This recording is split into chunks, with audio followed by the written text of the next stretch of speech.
How exactly is digital transformation impacting businesses and individuals across the UAE? That's what we're discussing on this edition of Inside AB. I'm Bernd Busman and I'm here with Shruti. So, Shruti, at GITEX, you had a conversation with the global CEO of Accenture. Tell us a bit more about that.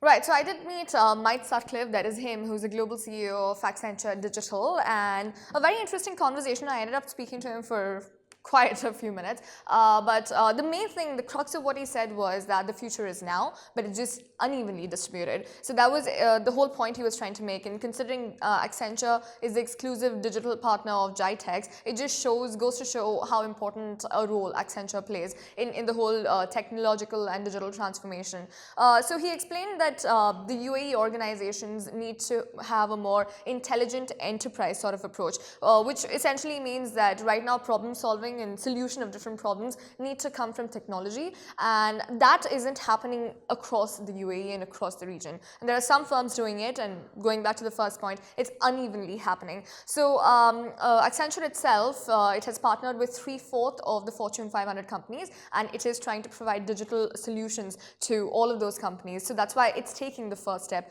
in the whole transformation. So I understand they recently had something called the Technology Vision Report. Did he discuss what the findings were behind that? He did. So it's an annual report that comes out every year, and this year they had 5 emerging trends that were revealed. So it includes a bunch of stuff, including AI, which is supposed to benefit businesses and societies. There's XR, that's extended reality, AR, VR, all of that, which is aimed at reducing distances essentially. There's data veracity, which kind of emphasizes on the importance of trust, that although you're moving towards a whole digital platform, there is an element of trust that needs to be catered to and maintained. There's frictionless business, and of course there's Internet of Thinking, which is like Internet of Things, but it just uses again the whole intelligent enterprise and has a more human involvement in it. So a bunch of stuff that has been revealed, but most interesting for our region, for the MENA region, would be of course AI.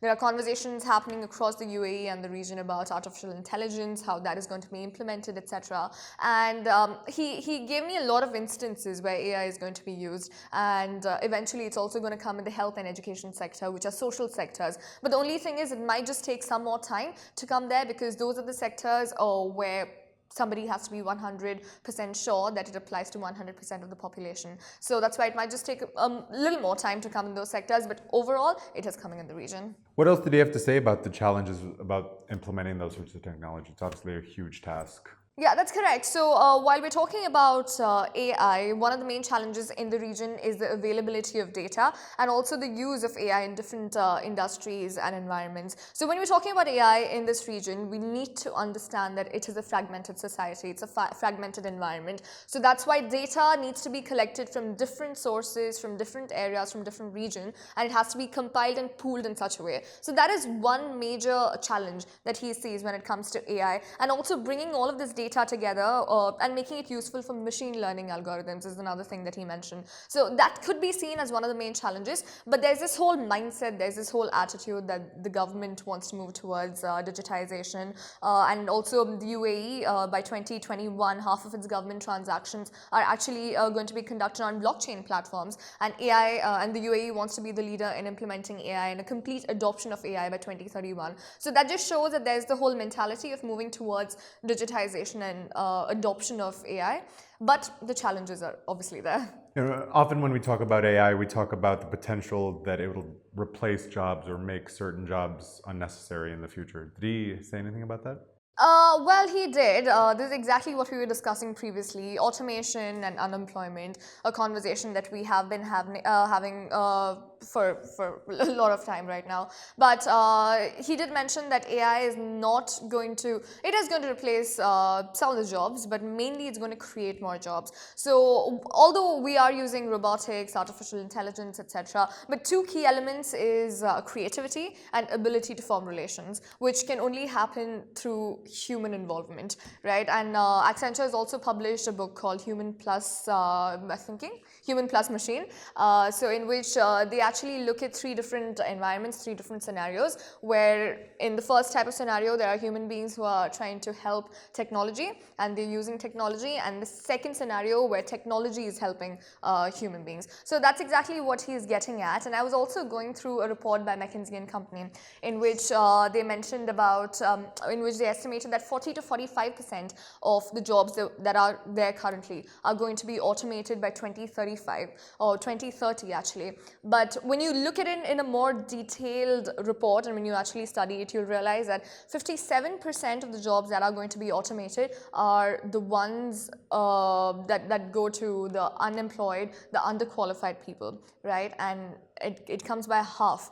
It goes to 22% when we're talking about people who are qualified to the higher skilled employees. So I think skill is a huge component in automation. And on a kind of a macroeconomic look, did he say anything about what this all means for example, the GDPs of these countries in this region? He did. Actually, there are a number of studies conducted by Accenture itself. So one particular study shows that AI has a potential to boost economic growth in the UAE by 1.6%, which means it's going to add about $182 billion to the economy by 2035. They've also done a study in Saudi Arabia, and the digital contribution or the GDP contribution is going to be a little over 1%. And when you're putting it in perspective, it's $215 billion to the economy. So there are direct consequences of implementing AI and digital into its economy. And there is also like basically a lot of trap value that the digital tools can help untrap, essentially. So this is what he's talking about. And coming back to the first point he made, that there is a lot of potential, there is still a lot of untapped sectors which we need to get into. And like he said, the UAE companies need to move towards a more intelligent enterprise approach in order to kind of just reap all the benefits out of it. Interesting. Well, thank you. This is really interesting stuff. Thank you.